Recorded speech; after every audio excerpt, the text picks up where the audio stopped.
Amigos, muy buenas tardes. Como siempre, un gusto saludarlos, desearles a todos muy buen provecho, que la estén pasando muy bien, que sea un miércoles muy productivo y lleno de planes y buenos propósitos para el resto de la semana, que estamos justamente a la mitad de la semana. En este día, miércoles 6 de junio de 2018, y en una emisión más de Sobremesa con su servidora Blanca Bertó, tengo el gusto de saludarlos a todos nuestros amigos que nos escuchan, a mi compañero en cabina, a Pablo, a Pedro, a Daniel Kunzi, pues como siempre, gracias por ser parte de este equipo. Y recordarles también, amigos, es importante que transmitimos en vivo desde Puebla de Los Ángeles, México. Nos pueden escuchar por www.onradio.com.mx y en directo por Facebook Live y también por YouTube. Nuestros teléfonos en cabina, el 2222-494602 y por WhatsApp el 2222-066120 para que nos envíen sus saludos y mensajes. Pues bien, amigos, déjenme presentarles a mi invitada el día de hoy, que es la doctora María del Socorro Cabrera Serrano. Doctora María del Socorro, muy bienvenida. Muchas gracias, Blanquita. Gracias por la invitación. Es un placer estar con ustedes. Y bueno, pues vamos a platicar de todo lo que usted hace. Porque sepa, doctora, y yo les recuerdo a todos nuestros omnescuchas, que en esta sobremesa nosotros hacemos la invitación a profesionales de la ciudad de Puebla, a amigos de los amigos, a gente destacada en las artes, en la música, en las letras y en todo ámbito académico, profesional que se desempeñen como normalmente lo hacemos las personas comunes y corrientes, con mucha tenacidad, con mucha entrega, con mucho profesionalismo, porque las personas comunes, decía yo, somos así y no necesitamos más que la satisfacción personal del deber cumplido. Claro. Y ahora que se da esta oportunidad de invitarlos a la sobremesa, a personas tan talentosas, tan buenos amigos de los amigos y otros más que se van sumando y llegan a esta mesa, a esta cabina frente a estos micrófonos, pues nos damos cuenta de que de verdad existe un mundo de personas que lleva a cabo una labor callada, cotidiana, profesional y comprometida, que somos los que sostenemos la base de este país, doctora. Así es, así es. Sí, a veces no nos damos cuenta de todo lo que uno hace hasta que alguien externo lo observa y nos los hace ver, porque para nosotros es como cotidiano, como usted dice, todo lo que hacemos y no vemos a veces la importancia de todo esto, ¿no? Así es, doctora, qué bueno que lo menciona, porque efectivamente yo a través de sus amigos pude observar desde hace un tiempo su brillante trayectoria, doctora, su brillante desempeño en el área de la salud, en el área concretamente de la odontopediatría. Sí. Usted es parte del cuerpo médico del Hospital del Niño Poblano. Sí, sí. Ahora sí, como siempre, para platicarle mi historia, yo estudié odontología, o lo que es la licenciatura, en cirujano dentista en la UAP, y ahí me interesó mucho atender al niño, pero siempre me gustó el ambiente hospitalario, siempre yo quise hacer mi especialidad en un ambiente hospitalario. Sí. Entonces hice la solicitud, los exámenes del examen nacional y me quedé en el Instituto Nacional de Pediatría, que es en México, enfrente de Perisur. El Instituto Nacional de Pediatría es un hospital de tercer nivel que atiende solamente a niños. Cuando hablamos de un hospital de tercer nivel, es un hospital que se dedica a trabajar a todos los pacientes que no son sanos, pero sobre todo que son con enfermedades muy complejas y muy complicadas. Entonces, ahí mi primera impresión fue ver un hospital de niños, porque en aquel entonces no había, sí había, estaban los de México, pero no había como ahora, ¿no? Que está en Puebla, está en Pachuca, está en Hidalgo. Sí. Y entonces ahí es cuando empecé a ver que los niños, aparte de que los rehabilitábamos, o sea, nosotros nos preparábamos para saber manejar sus enfermedades y cómo trabajar la boca, también me di cuenta que los niños tenían muchas alteraciones en el aspecto de la maloclusión.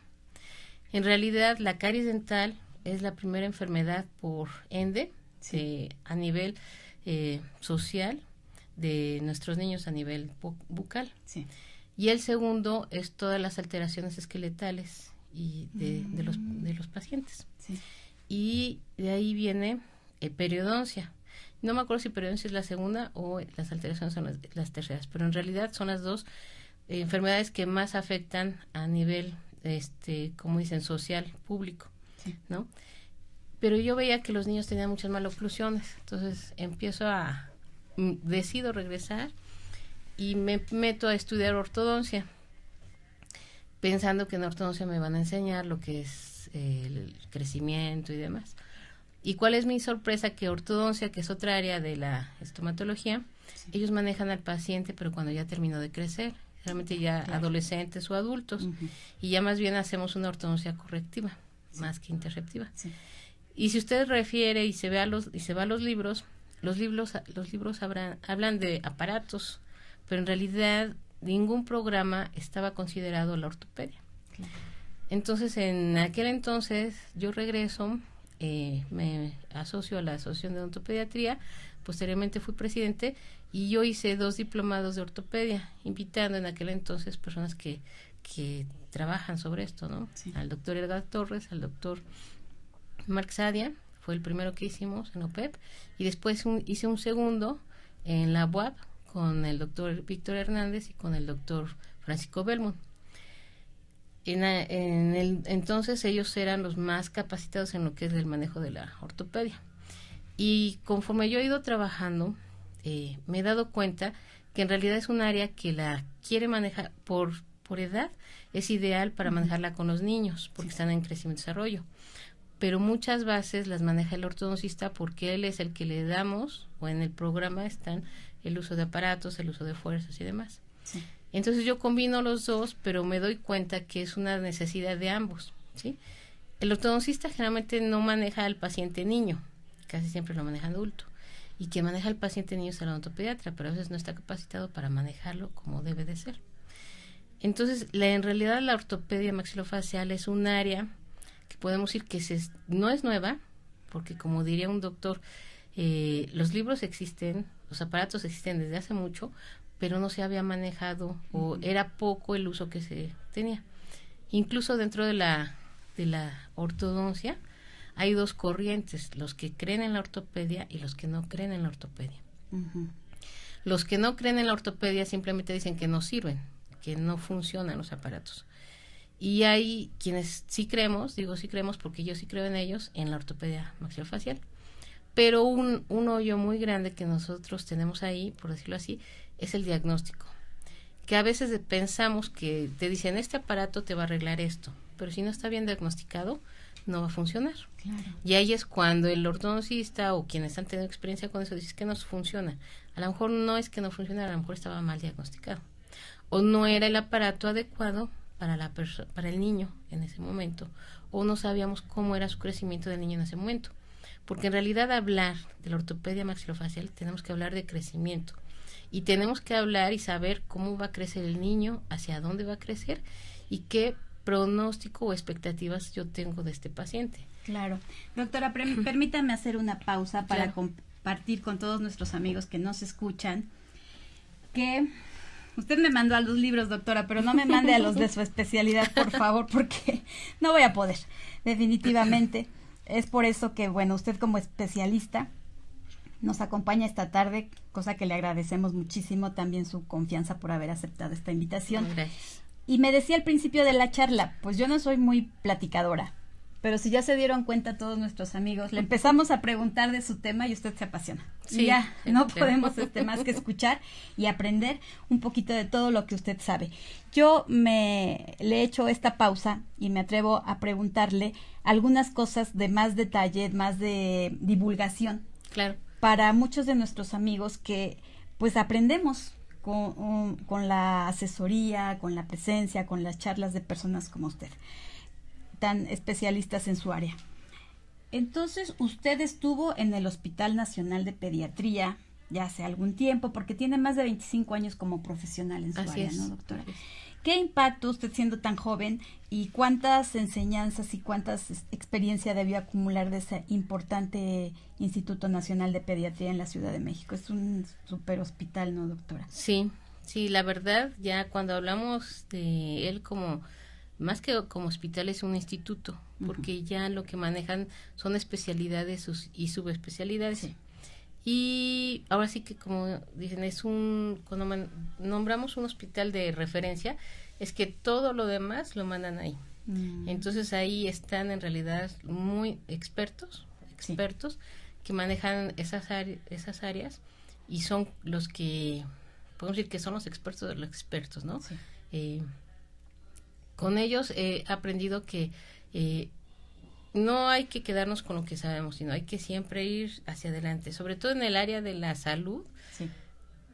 Cada año están sacando nuevas cosas, cada año están haciendo más investigación. Entonces, yo siento que en el área de la salud, aunque muchos, como dices, muchas personas piensan que sigue siendo lo mismo, en realidad no es lo mismo. Muchos protocolos, muchos paradigmas han cambiado y han mejorado. En realidad, nuestro objetivo es que el niño, nosotros le podemos hacer prevención en muchas áreas, prácticamente desde que nace o hasta antes que nace. Un área, por ejemplo, que no se ha tocado mucho, pero que a lo mejor las mamás lo pueden llegar a escuchar o no, es la odontología del bebé. Sí, eso me llama mucho la atención, doctora. Usted como odontopediatra, ¿qué rango de edades es que quedan los niños dentro de su especialidad? Uno como odontopediatra los puede manejar desde el nacimiento hasta 18 años de edad, que ya se considera un adulto. Entonces, todo ese rango nosotros lo manejamos. Pero, sin embargo, por ejemplo, hay un área que se llama odontología del bebé. Esa área la empezaron a manejar en Brasil, sí. con el doctor Walter Figueiredo, otras doctoras de Brasil también, y ellos manejan al bebé desde que está en el vientre materno. Entonces, desde ahí nosotros podemos hacer prevención desde el tipo de dieta, desde los cuidados que requiere la mamá, porque cambia todo su metabolismo en el momento que está embarazada. Pero eso está increíble, ¿no, doctora? Sí. ¿Y cómo detectan qué mamá que está en gestación o concibiendo necesita ese tipo de especialidad médica?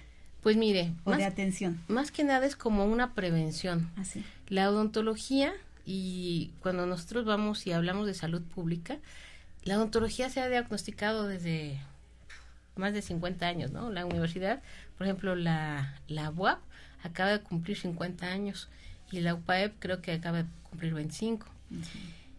Y la enfermedad siempre ha existido, o sea, la enfermedad como tal siempre ha existido. ¿Por qué? Porque siempre hemos tratado ya la consecuencia. Sí, se oye feo, pero hagan cuenta que terminamos tapando las muelas, sí. poniéndoles coronas, restaurándolas. Restauraciones. Exactamente, pero en realidad el enfoque que ahora se tiene que hacer es prevención. ¿Cómo tengo yo que hacer para que esa caries no llegue a formarse? ¿Qué tengo que hacer yo para que esa caries no exista? Y mucho de eso es exactamente, si nosotros hiciéramos prevención, bajaríamos los índices de caries y por lo tanto no tendríamos que ser tan restaurativos, sino que tendríamos una odontología más preventiva. ¿Y se puede hacer desde que las madres están en gestación? Sí, seguro, porque incluso una mamá cuando está en gestación tiene ya su boca, su medio bucal. El medio bucal de cada persona es independiente en el aspecto del índice de caries. O sea, hay bocas que son muy propensas a caries, hay bocas que son menos propensas a caries, hay personas que comen alimentos que los hacen ser más propensos a caries y hay personas que comen una alimentación menos propensa a caries. Perdón, ¿puede ser hereditario? ¿Problemas de caries? Sí, más que hereditario, es ambiental en el aspecto que los hábitos como tal, o sea, el tipo de alimentación, el tipo de higiene, el medio bucal, se hereda, ¿no? Como se adquieren. Al principio, ahorita hay un paradigma muy fuerte porque se creía que la caries, por ejemplo, si usted tenía caries y, por ejemplo, los dos comíamos del mismo plato, que eso es común con las mamás. La mamá le sopla o está comiendo y le sopla la cucharita y se lo da al bebé. En ese momento que le sopla y se lo da al bebé, contamina. Y entonces la mamá le está pasando los microorganismos al bebé. Y entonces esa transmisión de microorganismos se da. En realidad la boca del bebé, cuando está dentro del vientre, no está llena de microorganismos que tenemos ya cuando salimos. Parte de la microflora que obtenemos es cuando pasa por el tracto vaginal. Entonces, esos microorganismos se adquieren cuando nace el bebé y después, como le digo, la contaminación de alimentos que se contaminan, todo eso, hacen que la flora del niño vaya cambiando. Ese es un factor. Otro factor es, por ejemplo, el tipo de dieta, que desafortunadamente aquí, por ejemplo, los niños cuando se van y les ponen su lunch, les ponen danonino, les ponen yogur, papitas, alimentos que son altamente, tanto que se pegan, como muy ácidos. Entonces, el niño ingiere eso y empieza el proceso, lo que nosotros llamamos la desmineralización. O sea, el alimento empieza a degradar el esmalte, y si el niño no llega, obvio que no va a llegar y se va a lavar la boca, pero llega y come, y después de comer no se lava los dientes. Y así pasan varias horas. Varias horas e incluso días. Desde la escuela, ¿no, doctora? Hasta la tarde Desde o la noche, escuela. que a veces ya llega la mamá de trabajar y les exige que se laven los dientes, que se metan a bañar, pero ¿cuántas horas ya pasaron? ¿No? Sí, incluso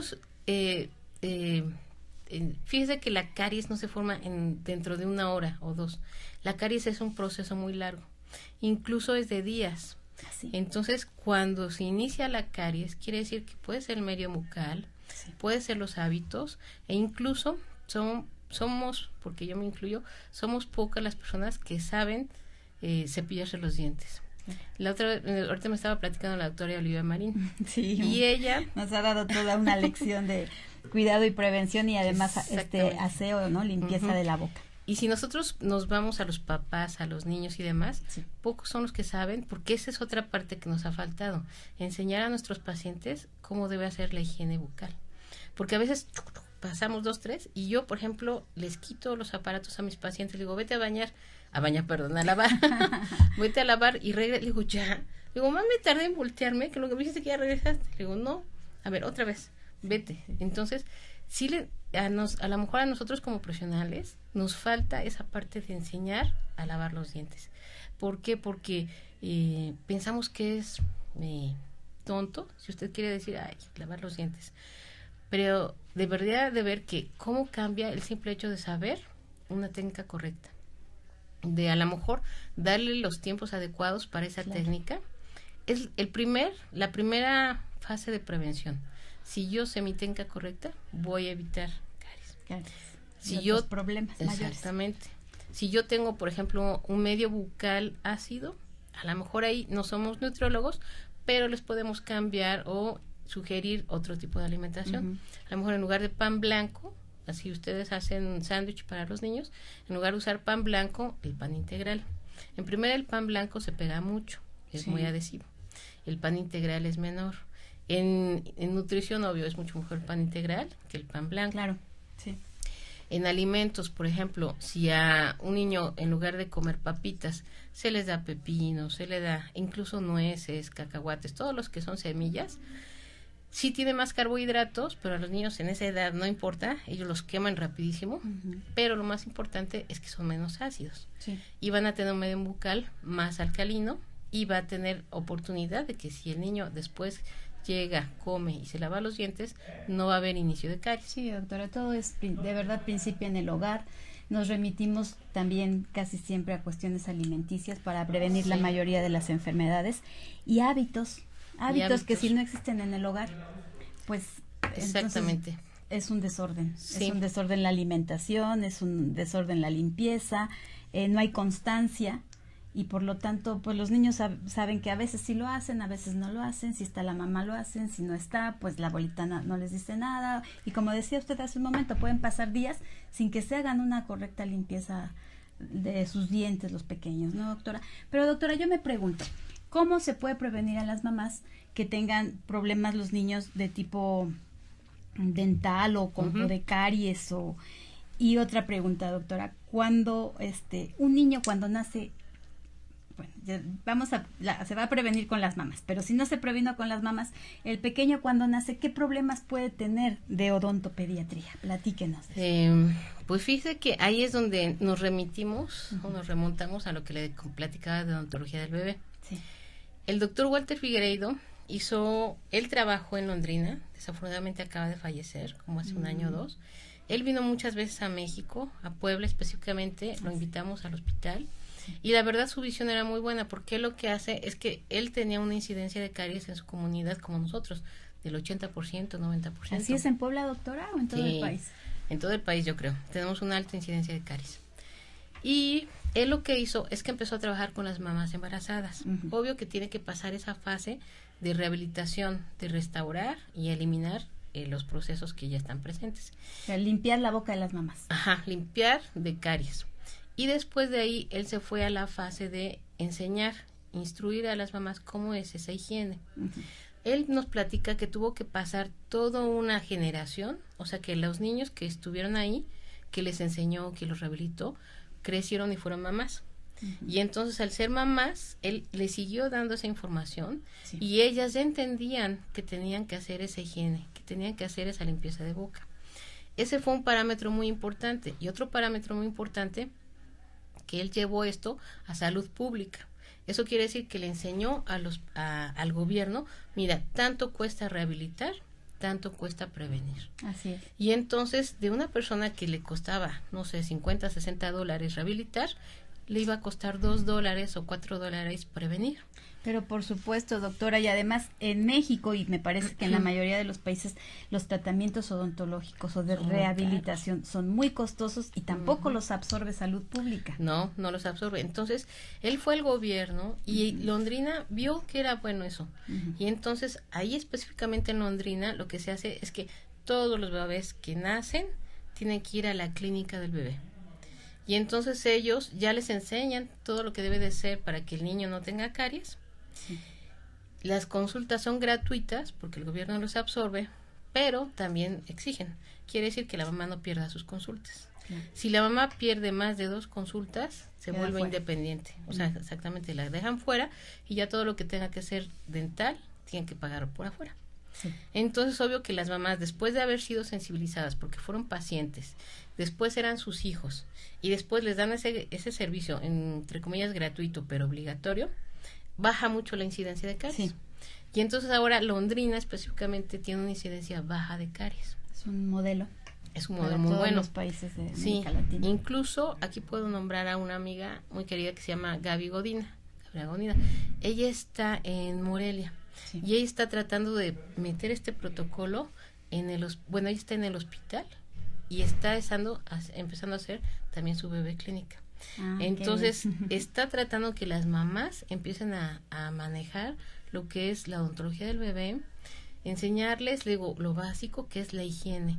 En realidad parece que, por eso le digo, hasta parece muy tonto, pero es lo más importante.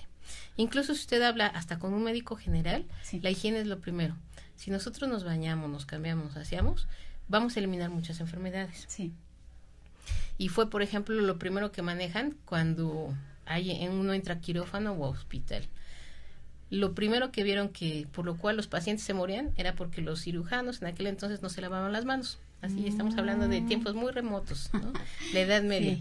Y simplemente ese hecho de lavarse las manos, evitamos lo que nosotros decimos contaminación cruzada. Quiere decir que si yo, por ejemplo, estornudo y me tapo, por eso cuando vino lo de la influenza, no sé si vio que decían que nos teníamos que tapar con el codo y no con la mano, porque si yo me tapaba con la mano, contaminaba, cogía la perilla y yo contaminaba la perilla, y si usted llegaba y abría con su mano la perilla, se contaminaba, y eso es contaminación cruzada. Entonces, el simple hecho de lavarse las manos elimina muchas enfermedades. Y algo tan sencillo como el estornudo, ¿no? Tan común, tan que lo hacemos todos en el transcurso del día 2 o 3 veces, o más según el ambiente, ¿no? El clima y otras cosas que afectan eso. Pero que, sin embargo, no nos cubrimos la boca, no nos lavamos las manos, no lo hacemos correctamente y es un foco de contaminación enorme. Ya si vamos en el auto o en el autobús o la combi o estamos en una reunión familiar, se me hace, que deberíamos saber, cuando estornudamos exactamente qué tenemos que hacer, doctora. A ver, aprovechando que está usted aquí, por favor. Pues mire, lo primero, cuando estornudamos sí nos debemos de tapar la boca. Con la mano. No. Si tenemos una servilleta, un pañuelo, que yo ya veo que nadie usa pañuelo, pero tienes un papel. En estos tiempos no. Taparnos la boca con un papel. No tenemos nada y voy caminando, entonces extiendo el brazo y me tapo con el antecodo, o sea, con la parte. Va a quedar los microorganismos acá, pero no los voy a esparcir. Y algo muy bueno es que siempre a donde vayamos, si por ejemplo ustedes llegan de la casa, lo primero que hay que hacer es lavarse las manos. Exactamente. En el momento que ustedes se lavan las manos, todo lo que lleven en las manos lo van a desechar y pueden tener menos posibilidades que contaminen a su hogar. Sí. ¿Por qué? Porque cogemos perillas, cogemos llaves, cogemos incluso las llaves del coche, todo eso.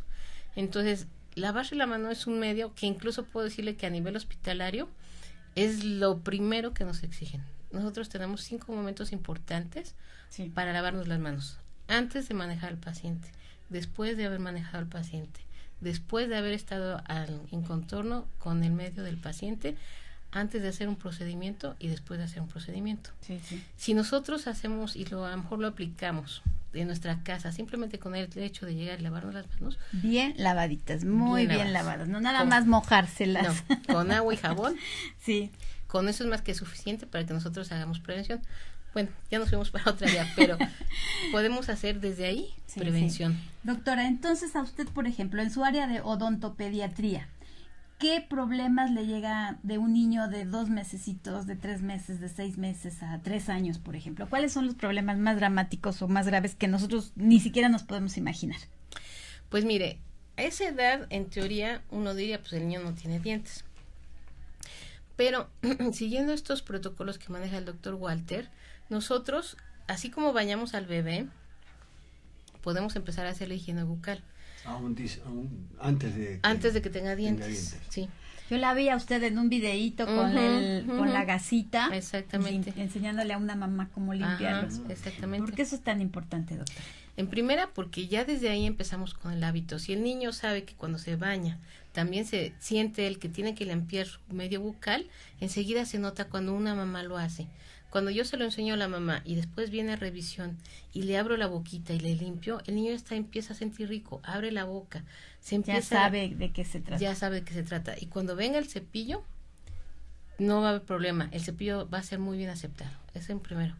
Otro factor es que parece que no, aunque no tenga dientes, pero quedan los restos de alimento, en este caso la leche. Sí, porque pasan muchos meses hasta que empieza a tener dientes. Exactamente. Y en ese lapso no ha tenido un solo aseo en su cavidad, en sus encías, pues sí deben ser millones de bacterias.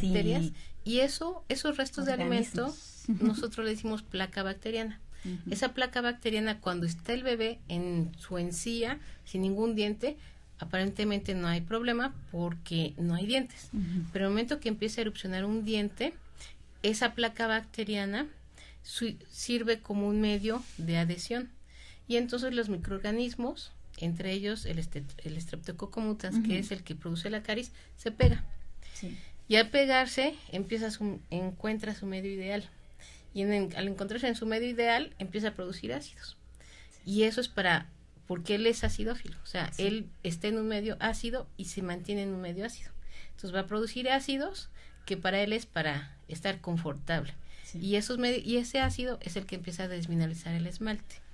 Entonces, si yo elimino la placa bacteriana, que es la leche que sobra, la comida que sobra, y limpio el diente, si bien esos microorganismos no van a tener cómo detenerse. Y no se van a su estomaguito tampoco. Son microorganismos que tenemos en forma habitual. La boca está llena de microorganismos. Es de los lugares más contaminados que tenemos en el cuerpo humano. Sin duda, doctora, sí. Pero nosotros, los investigadores han visto que con el simple hecho de eliminar la placa bacteriana, eliminamos o le quitamos la posibilidad que el microorganismo llegue, se pegue y empieza a hacer ese proceso de acidificación y de desmineralización del esmalte. Sí. Entonces, si nosotros empezamos con el bebé a limpiarle, tanto la mamá empieza a hacer un hábito como el bebé, cuando empieza a tener sus dientecitos, va a empezar con ese hábito.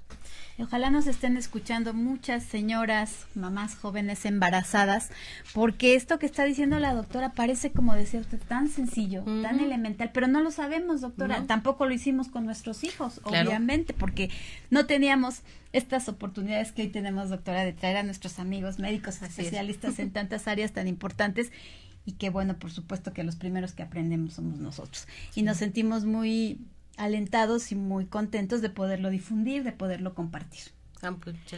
Estoy ahora recordándoles a nuestros amigos que nos pueden escuchar por www.omradio.com.mx. En directo estamos transmitiendo por Facebook Live y por YouTube. Nuestros teléfonos en cabina, el 22-22-49-4602. Y tengo aquí ya muchos saludos, doctora, de sus colegas, de sus alumnos, de tanta gente que la estima y la considera especialmente por usted como tan profesional y buena médica. Gracias. Elenita Wong, saludos doctora sí. María del Socorro, interesante plática. Laura Garduño, felicidades Coco, la mejor. Verónica Gómez dice saludos doctora. Mons Mayer, felicidades doctora Coco, es mi ídolo.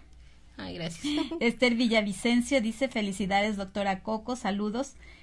Cecilia Lara, felicidades, saludos. Raúl Torres Rangel, un gusto escucharla, doctora Socorro, como siempre, toca temas interesantes. Un abrazo y saludos para usted. Gracias, y para igual. Blanca Bertón, muchas gracias por nuestro excelente programa, doctora. Ay, Ya ve, gracias. el que estamos haciendo hoy también. Virginia Medina, felicidades, mi exitosa doctora.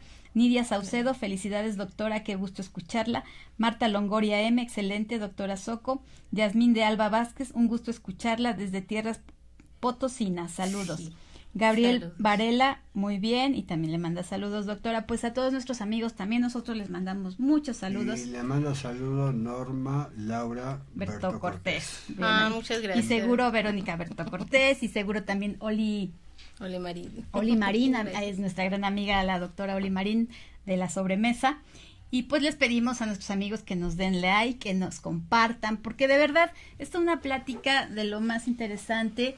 Y pues no todos los días, amigos, se tiene la oportunidad de aprender de los profesionales de la salud y que nos hacen favor de apoyarnos a difundir cosas tan importantes que parecen pequeñitas, pero recuerden que los detalles hacen las grandes cosas y la suma de esos detalles transforman el mundo, transforman a la humanidad y nos transforman a nosotros también. Sí. Doctora, muchas gracias nuevamente. Continuamos con nuestro tema. Estaba pensando en que en muchas ocasiones los bebés pasan los 18 meses, los 24 meses, 36, ¿a qué edad ya empiezan a salir sus piezas dentales? Y no salen las piezas dentales. Ese es asunto de ustedes, ¿verdad, doctora? Sí, también. Sí, en realidad nosotros ya hay parámetros para saber a qué edad salen. Más o menos un bebé empieza a salir los dientitos a los 6 meses de edad Sí. y termina su erupción a los 24 meses de edad. Entonces, cuando tenemos un niño que probablemente no salió de sus dientitos, hay que ver si tienen los órganos dentarios formados en primera y después a lo mejor puede ser una dentición tardía, Sí. o sea que esté tardando en salir. Hay al contrario bebés que todavía tienen 4 meses y ya empezaron a salir los dientes, e incluso hay bebés que nacen con los dientes. Esos ya son dientes neonatales que nacen cuando el bebé ya está. Entonces sí, se dan casos así. Sí, entonces ya aparecen en boca. Ahí lo más importante es ver que no haya movilidad del órgano dentario. Que no falte ninguna pieza, ¿no, doctora? Pues casi siempre son dientes aislados, los anteriores, que llegan a aparecer. Entonces hay que ver que si tiene movilidad, pues se tienen que quitar. Si no tiene movilidad, hay que evaluar, porque el simple roce de ese diente con el pezón de la mamá le roza, o con la lengua le roza. Y entonces pueden hacer úlceras muy grandes que evitan que el bebé se alimente. Entonces, sí, desde un diente neonatal ya es nuestra área, porque nosotros tenemos que ver si está bien, si está mal, si se tiene que quitar, si no se tiene que quitar. Sí, doctora. Es parte de su trabajo también como especialista la colocación de los aparatitos y de todas las ¿cómo se denominan, doctora? Todo lo que se coloca, de las prótesis que se colocan en la boca para acomodar los dientes o para ponerlos en su lugar. Sí. También es parte de su trabajo, de su especialidad. Eso ya es, eso realmente se hace en niños que son un poquito más grandecitos. Realmente a los 3 años de edad, un niño en teoría ya debe tener todos sus dientes de leche, ya todos sus dientes de arriba, sus dientes de abajo, y ya podemos nosotros evaluar cómo está mordiendo, lo que llamamos su oclusión. Sí. Y podemos ir viendo cómo está incluso su crecimiento a nivel esqueletal. Sí. Entonces, generalmente, ¿por qué a los 3 años? Porque a los 3 años el niño ya empieza a ser un niño independiente. A los 3 años el niño ya va a la guardería, ya fue a la guardería, ya va al kinder, ya identifica órdenes, ya se le pueden hacer indicaciones cortas, ya es cooperador, no se asusta si su mamá no está o se va. Entonces el niño socialmente ya emocionalmente está listo para que podamos trabajar con él. Entonces, por eso, antes de los 3 años, es muy, a lo mejor si usted quiere decir difícil trabajar a un niño, porque el niño emocionalmente no está listo. En esa edad el niño es completamente dependiente de la mamá, y si a la mamá, como dice la doctora, se esconde atrás de la pared, la inteligencia del niño piensa que desapareció y que ya no está. Cuando el niño va evolucionando cognitivamente, sabe que si no está su mamá es porque a lo mejor está atrás de la puerta, lo está esperando.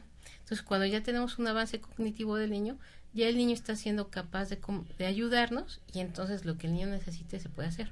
Eso no quiere decir que si no tenemos alguna patología no se haga con el niño. Sí se puede hacer con el niño, nada más que ya son otras técnicas y dependiendo lo que el bebé necesite. Claro. Por ejemplo, doctora, un bebé que se cae de la cama y se lastima sus dientes, se le cae un diente, queda todo mal de su carita, de su boca, o que por algún accidente, no sé, va con la mamá en la combi y tienen un impacto y el niño también se lastima y pierde una pieza, todo eso es con ustedes porque es la ortopediatría. Sí. Bien, doctora, cuénteme, platíqueme, ¿usted es personal médico fundador del Hospital del Niño Poblano? No, fíjese que no. ¿Cuánto hace que está por allá con nuestros amigos del Hospital del Niño Poblano? Tenemos muchas amigas que han venido por acá. Ah, qué bueno. Yo estoy ahí desde el 2009. Desde el 2009 ya vamos para 10 años, tengo 9 años. Pues qué orgullo para usted y qué orgullo para el hospital contar con una profesional de su talla. Usted estudió la maestría en Desarrollo Humano y Educativo en la Universidad Popular del Estado de Puebla, egresada de la licenciatura en Médico Cirujano de la Beneméritos Universidad Autónoma de Puebla, estudió la maestría en Educación en la UPAEP también, y en el Instituto Nacional de Pediatría llevó a cabo estudios. Y bueno, pues doctora, es usted una gran profesional de verdad, y platíquenos de su labor en Hospital del Niño Poblano. ¿Cómo ve el hospital? Es un hospital muy importante y tenemos la fortuna en Puebla de que cualquier persona, sin tomar en cuenta su estrato social, puede acudir a los servicios médicos que ofrece para los niños. Sí, en realidad el hospital, yo les digo que es el hijo de los del INP, porque muchos doctores estudiaron en el INP. Así.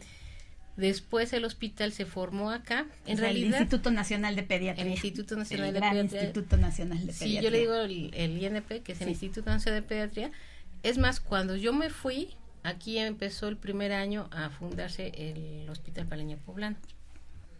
Entonces, muchos de los doctores que iniciaron acá, estudiaron en el Nacional de Pediatría. Empezaron a sacar médicos especialistas, y ya esos mismos médicos especialistas empezaron a quedar dentro del hospital. Entonces el hospital está formado tanto por egresados del Instituto Nacional de Pediatría como de sus mismos residentes que hicieron la especialidad ahí y se quedaron. Entonces, en realidad, la formación que tiene es muy buena porque los médicos que están ahí en formación es muy buena. En el Nacional de Pediatría, al principio cuando yo estaba, a nosotros nos decían que era tipo militarizada. Tipo militarizada porque los primeros que empezaron a formar el instituto eran militares. Médicos de la escuela médica militar, Y nos trataban como tal en el aspecto de que teníamos que llegar, o sea, así como los soldados, ¿no? Bien de blanco, planchados, pulcros. Doctora, pero ¿cómo se extrañan esos tiempos? Hasta las mamás en la casa dicen, no, pues cuando mis hermanos iban a la escuela, o cuando yo fui a la escuela, qué buenas maestras, todos con sus uniformaditos, todos puntuales, todos contentos, bien peinados y retirados de los peinados que nos hacían las mamás, y uno iba muy contento a la escuela. Y de verdad, cómo se agradece a esos grandes maestros que nos formaron. Pero ahora es tan laxo, tan difícil, porque los papás son los primeros que no fomentan y a veces no respetan la disciplina que se debe tener en las escuelas. Sí, yo creo que mucho bueno, yo así lo veo, que antes las familias eran grandes. Las familias eran de 9, 7, 5. Incluso yo fui de familia de 3, o sea, ya eran poquitos, porque mis tíos eran de 6, o sea, de 6 primos, 5 primos, eran familias grandes. Entonces, como dicen, el papá estaba enfocado a llevar la comida, que estén comidos, vestidos, y bueno, si te enfermas te llevo con el doctor, nada más. Y ahora las generaciones actuales, si usted ve, el tipo de población en primera ya no son mamás de 20 y tantos, son mamás de 30 y tantos. Eso hace que la mamá sufra más en el aspecto de que le cuesta más trabajo embarazarse. O son embarazos que ya los buscan porque no se embarazan. Sí. ¿Por qué? Porque la mamá estudia, trabaja y ya después tiene a su bebé. Entonces, uno, son mamás ya más grandes, por lo tanto, les cuesta más el embarazo. Y segundo, ya son familias de un niño o dos. Entonces ese niño se vuelve el sol, el centro, sí, el dios de la casa. Usted lo acaba de decir, el dios de la casa. Porque ahora lo que estamos teniendo es que antes, yo me acuerdo que mi papá me decía, siéntate, y nada más me hacía así con los ojos y con la mirada. Te sentabas, o sea, o querías salir y te decía, y no te salías. Y ahora los niños, por lo mismo, los papás son muy permisivos. Entonces los niños han tenido, como usted dice, una educación muy laxa porque yo siento que ahí los papás han permitido que el niño haga lo que quiera. Y se hace lo que el niño quiere. Si el niño dice no, pues no. En cambio, y si el niño hace el berrinche, pues, o sea, la mamá no, y enseguida le da las cosas. Yo me acuerdo que mi mamá decía, más vale un chanclazo o un manazo a tiempo que porque tú le hacías un berrinche y te daban tu nalgada y jamás le volvías a hacer berrinche. Y ahora ve usted que hay terapeutas y psicólogos que definitivamente dicen que es impensable siquiera golpear a un niño, maltratarlo, darle una nalgada, un correctivo, pero bueno, pues son posturas. Sin embargo, los resultados que observamos día con día no son los que nosotros esperaríamos y deseamos, ¿no? Porque ya que estamos... Mi madre decía, mejor que llore el niño y no la madre. Claro, cuando les pasa una desgracia, uno ya corre inconsolable al por hospital, no decirle que no, médico. pasan accidentes. Exactamente. Y a veces de consecuencias muy graves. De muy graves, exactamente. Lo que pasa es que nosotros, con el tipo de pacientes que llegan, sea el nivel social que sea, nos hemos dado cuenta que el niño, como es hijo único, como usted dice, en primera, pues dicen que y no es que los golpeemos, yo creo que a veces hasta un manazo en la mesa rompe eso y al niño lo deja, o sea, nosotros hacemos le marca límites, ¿no, doctora? Ajá, nosotros hacemos un manejo de conducta donde es hacer un ruido, donde el niño haga qué pasó y en ese momento tú interactúas con él y hablas, a ver, aquí no se hace eso aquí, ¿sí? O sea, aquí no se hacen berrinches, no lo estás golpeando, no le estás lastimando, pero sí el niño tiene que entender límites. Por eso se está pidiendo que los niños vayan a las escuelas y ahí es cuando empiezan el límite empieza en la casa y otro es en la escuela, sí, porque la maestra dice no salen, sí salen, o sea, el niño empieza a aprender a tener órdenes, pero yo creo que ahora los papás son muy permisivos y sí nos hemos dado cuenta, y yo creo que ustedes pueden platicar con cualquier odontopediatra que el niño es el que dice qué se hace y el papá lo permite. Entonces, cuando el papá lo permite... Sí, son los papás los primeros que revocan la disciplina de la escuela, de las abuelas, de la mamá. Y se contradicen entre ellos y el niño sabe de dónde sacar mayor ventaja, por dónde escabuirse para salirse con la suya. Doctora, y a propósito de lo mismo, ¿cómo es la dieta hoy en los niños que también están de su boca por lo que comen o por lo que no comen? A ver, platíquenos de eso. Eso también es bien importante. Eso también es bien importante porque hay, por ejemplo, la formación de los órganos dentarios, es decir, todos los dientes empiezan desde que están en el vientre de la mamá y se empiezan a formar desde que es bebé hasta que empiezan a salir en boca. Quiere decir que si el niño toma calcio, sobre todo calcio, está bien alimentado, sus órganos dentarios van a ser fuertes. Y su medio bucal también va a ser un medio bucal adecuado. Cuando empezamos a darle lo que nosotros llamamos la comida chatarra, papitas, refrescos, yogur, jugos, esos alimentos son muy ácidos. Aunque parezca que no, pero muchos de los alimentos son ácidos. Incluso la leche materna es ácida. Por eso es tan importante la higiene. Eso es por una parte. Y por otra, el tipo de alimentación que tenemos ahora es muy suave. Los niños les decimos que ya no mastican, solo tragan, porque el danonino, el Yakult y todos los yogurts son suaves. Entonces el niño nada más lo que hace es tragar y tragar. Antes yo me acuerdo, y si usted ve, van a decir, y eso me lo han preguntado los papás, oiga, es que ¿por qué en mis tiempos no se usaba esto de los aparatos, ni se usaban brackets y demás? Y igual, si nos vamos a cómo nos alimentaban, la mamá tenía tantos hijos que cogía y te daba la manzana, cómetela.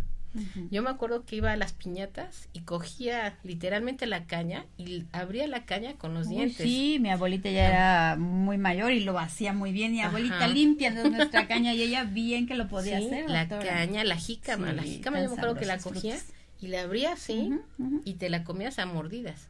Ahora, ¿qué hacen? Y vuelvo a caer que son niños, ay, no, pobrecito, cogemos y se los cortamos y se los damos así. Sí, comen caña, doctora, porque ya ni la conocen. No, o se los damos rayados, o sea, en esa parte le estamos eliminando la función. Los dientes tengan fuerza. Sí, aparte de fuerza, los dientes son un centro de estímulo. Si los dientes funcionan, crece maxilar, estimulan músculos, estimulan toda la cara, crece mejor la cara. Entonces, dar alimentos muy suaves hace que todo esto no crezca. Y aparte, déjeme decirle, esté bien cómodo, ¿verdad? Ningún músculo. Se tonifican. Y aparte, hay algo que está muy ahora sí podemos decir que es más actual.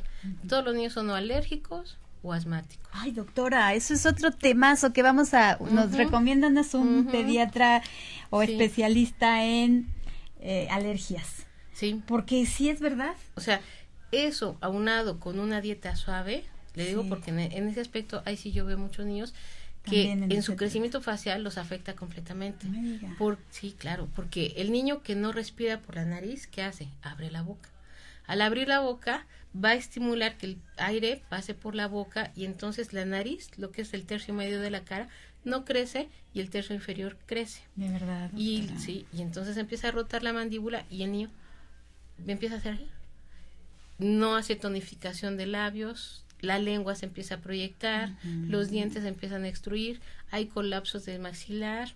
Entonces es todo un ciclo. Y hay sobreprotección de los padres y muchas veces hasta ya están mejorcitos, van superando sus alergias, pero deben volverse bien chantajistas los pequeños, ¿verdad? Sí, o a veces hay que ver bien si está bien diagnosticado igual el niño de alergia y asma. Sí, claro. ¿Sí? Ahora, antes los niños no eran tan alérgicos y asmáticos porque también volvemos a caer en la alimentación. Actualmente tenemos más alimentos que son enlatados. Sí, y esos tienen conservadores y el niño está haciendo más reacción a esos conservadores. Y por otro lado, aunque la gente también vea que no importan los árboles porque la contaminación también hace que el niño sea más sensible a esa contaminación. Entonces, entre la contaminación y la alimentación. Y la de la mamá, cuando y la mamá que a veces embarazada. No. Entonces, a eso hace que el niño ya empiece a tener problemas alérgicos y asmáticos. Hay ocasiones que debemos seguir las pautas que a veces nos dan los pediatras, en realidad hay que seguirlas. Por ejemplo, los pediatras te dicen no le des de comer ni huevo, ni chocolate, ni pescado antes de los 6 meses. Y yo una vez se lo pregunté a un doctor, le digo, ¿por qué, doctor? Dice, porque si tú lo haces y dices, es que si tú se lo das, el niño todavía su sistema digestivo no está apto para sintetizar eso. Y huevo, chocolate y pescado, mariscos. Uh-huh. Entonces, si uno se lo da antes, su sistema digestivo no está apto y por lo tanto va a empezar a hacer reacción y puede empezar a hacer tú le estás creando la alergia. Uh-huh. Y yo me acuerdo muy bien que una vez fui a México a ver una prima y a su bebé le estaba dando huevo y le digo, ¿qué haces?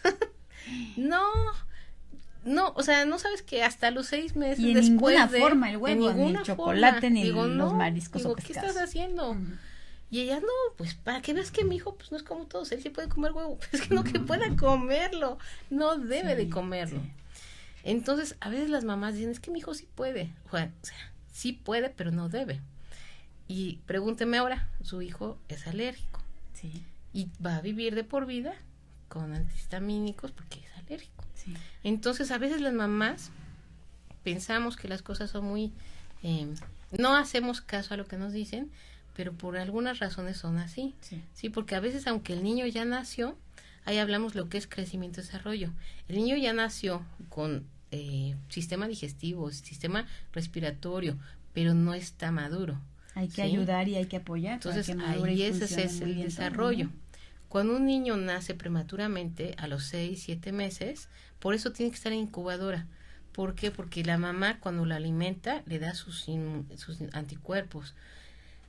Hasta los 6 meses empieza el niño a desarrollar sus anticuerpos. Entonces, por eso hay ciertos cuidados que se debe de tener en el bebé antes de, porque el bebé todavía no está listo. Y ya después sería después de, porque el niño ya está, esos sistemas ya están maduros y entonces ahora sí pueden responder ante el medio ambiente. Claro. Doctora, cuéntenos, porque ya sabe que aquí el tiempo avanza y avanza y no se detiene. de los principales problemas que usted atiende en Hospital del Niño Poblano, ¿cuáles son los más frecuentes en nuestra población? Pues fíjese que yo me encuentro mucho, lo que le decía, problemas de respiración, o sea, niños alérgicos, asmáticos, problemas de falta de crecimiento de los maxilares, por lo que les comentaba, del desarrollo, de estímulo. Muchos van combinados porque el niño respira por la nariz, entonces en el caso de que son niños que sí tienen una alergia o un asma, hay que hacerles terapia y después vienen con nosotros mejoramos maxilares. Algo que sí se ha visto es que de momento nosotros hacemos esa distracción maxilar, las vías aéreas se amplían. Y si aparte se amplían, yo lo refuerzo con ejercicios para respirar por nariz y para respirar y cerrar labios para que no respiren por boca, empieza a crecer esto y empieza a mejorar la vía aérea superior. Y entonces hay algo que también se ha visto ahorita se conoce como apnea del sueño y se ha pensado que es más en adultos, pero ¿qué creen? La apnea del sueño también hay en niños. Y se ha visto que cuando un niño tiene apnea del sueño, su cerebro no oxigena. ¿Qué significa exactamente en términos médicos apnea del sueño? La apnea del sueño es cuando un niño no cumple su ciclo de dormir. Y sobre todo ellos lo caracterizan porque el niño está dormido y separa la respiración y vuelve a respirar, ¿sí? Eso quiere decir que el niño no está oxigenando bien. Entonces, cuando no oxigena bien, el cerebro no tiene la suficiente, ahora sí que redundante, la oxigenación para que vaya funcionando. Claro. Entonces, esa apnea del sueño a la larga hace que el niño amanezca cansado, no quiera hacer ejercicio, no quiere comer, no quiere ir a la escuela y no sabemos cuál es la causa. Exactamente. Entonces, si nosotros vemos que a lo mejor el niño tiene problemas desde alergias, asma, respira por la boca y clínicamente lo vemos que tiene ya nosotros le decimos una fase, ya unas características que dicen que este niño no está respirando por donde debe, se debe de ayudar, se puede ayudar para que el niño respire mejor, por lo tanto oxigene mejor y crezca mejor. Entonces, el simple hecho de ver niños de apnea del sueño, el año pasado fue una conferencia donde en una de ortodoncia y en otro de otro curso, hablaban de apnea del sueño y los mismos doctores decían que antes estaba considerado para adultos, es más, les ponen oxígeno a presión para que el paciente respire. Pero se ha visto que ahora los niños presentan apnea del sueño y si no les hacemos nada, después sí se diagnostican como tal, como apnea del sueño y después incluso esa apnea del sueño se ha visto que los pacientes empiezan a tener problemas cardíacos. O sea, sí es un ciclo que puede empezar a trabajar ahorita. El niño está creciendo, un maxilar estrecho, se puede ampliar, podemos mejorar vías aéreas, podemos estimular función con ejercicios y entonces el niño va a cambiar todo ese ciclo y va a ser hasta más efectivo en la escuela, va a rendir más, va a porque su estudiar descanso mejor. debe ser profundo, debe ser reparador. Exactamente. Y él estar con todas sus energías al 100% para tener un buen día y rendir como todos esperamos. Exactamente. Sobre todo atender su salud a tiempo. Así es. Doctora, cualquier persona interesada después de estarnos escuchando que se puede acercar al Hospital del Niño Poblano, solicitar su consulta con usted o de qué manera son canalizados para la atención con especialistas. Como ya es un hospital de tercer nivel, de preferencia tienen que ser referidos. O sea, tiene que llevar una hoja de referencia donde los evalúe un dentista o un médico. Que aunque sea particular o tiene que ser de otra institución oficial. De preferencia de la secretaría, para que ellos mismos lo remitan y entonces nosotros ya lo captemos. Casi siempre le comentaba a los pacientes que nos llegan son niños que ya no pueden ser tratados en primero o segundo nivel y entonces nos los envían a nosotros. Pero sí, o sea, tienen que de preferencia llevar. Sí, doctora, pues entonces ahí está, dentro del gran cuerpo médico del Hospital del Niño Poblano, la doctora María del Socorro Cabrera Serrano para atenderlos, para consultar. Eso es muy bueno saber que existen profesionales como usted, doctora. Eso sí, si por ejemplo su niño, cualquier niño tiene una urgencia, pueden llegar sin referencia, doctor. Y urgencia siempre los va a recibir. O sea, urgencia, el niño le pasa lo que sea, incluso hasta una apnea del sueño, un niño que de repente tenga broncoespasmo o lo que sea, vuelan al hospital y reciben atención.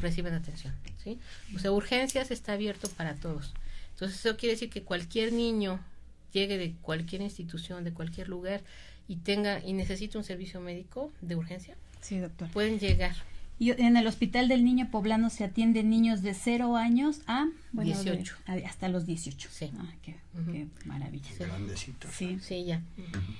Y además, amigos, permítanme informarles que la doctora María del Socorro Cabrera Serrano tiene su consultorio particular en San Martín Texmelucan 10, Colonia La Paz, y sus teléfonos son el 2222-1579-55, 2222-1579-55. También ustedes pueden acudir al servicio particular para atenderse en alguna de las especialidades de la doctora o en general sobre salud bucal. Quiero también pedirle, doctora, que nos haga referencia a su visita a Bolivia. Yo sé que muy recientemente usted estuvo por allá. Sí. Entre ese intercambio de experiencias con los colegas, ¿qué se trajo de allá? ¿Qué les llevó? ¿Qué fue lo que más le interesó y lo más provechoso de ese viaje? Pues primero que, bueno, ahora sí que nuestros amigos bolivianos están muy altos, están a 3.600 metros sobre el nivel del mar. Sí. Fue un ciclo de conferencias y también dimos unas pláticas ahí. Ellos también están muy, muy interesados en lo que es la ortopedia. Se digo que es un área que no está tan, o sea, ya existe desde hace mucho, pero a lo mejor poca la gente que nos gusta manejar. Entonces, esa fue la información que les llevé. Tanto para especialistas en odontopediatría como ortodoncia. Ellos están viendo esos casos en niños que ellos también desean ir ayudando y mejorando a que sus pacientes vayan creciendo mejor. Sí. Entonces, la verdad sí hubo doctores de Perú, de Brasil, y en realidad fue un congreso, y de ahí se hicieron unas pláticas para especialistas en odontopediatría y ortodoncia, que fue lo que estuvimos hablando. El tiempo que nos tomó fue muy corto para toda la información, pero es como una invitación a que sigan trabajando en todo lo que estamos haciendo. Muy enriquecedores esos congresos, y pues nosotros los poblanos muy bien representados por una médica como usted, por una doctora como usted, y el hospital también, por supuesto, ¿no? Entonces siempre todo es una retroalimentación. Sí, gracias. De lo último y entre colegas, pues, que hablan el mismo idioma, doctora. Yo le agradezco muchísimo que esté con nosotros, que nos haya ayudado a divulgar, porque, bueno, si usted es la especialista, pero si no nos ayuda, pues nosotros no vamos a aprender mucho, ni a compartir tampoco. Entonces, de verdad, fue de lo más útil, doctora, muy enriquecedor, y seguramente que valiosísimo para todos nuestros amigos. Es que la buena información es el inicio. Debe venir de los especialistas, Dani, ¿no? La buena información. Gracias, sí. Y la doctora nos ayudó muchísimo a irla aterrizando, a hacerla como parte de difusión de salud pública, y creo que a todos nos quedó clarísimo. Y a quien no, que nos vuelva a escuchar, que pongan la entrevista varias veces, la charla, que la compartan también, pueden hacerlo por la tarde, las veces que quieran, y pues seguirle mandando saludos a la doctora.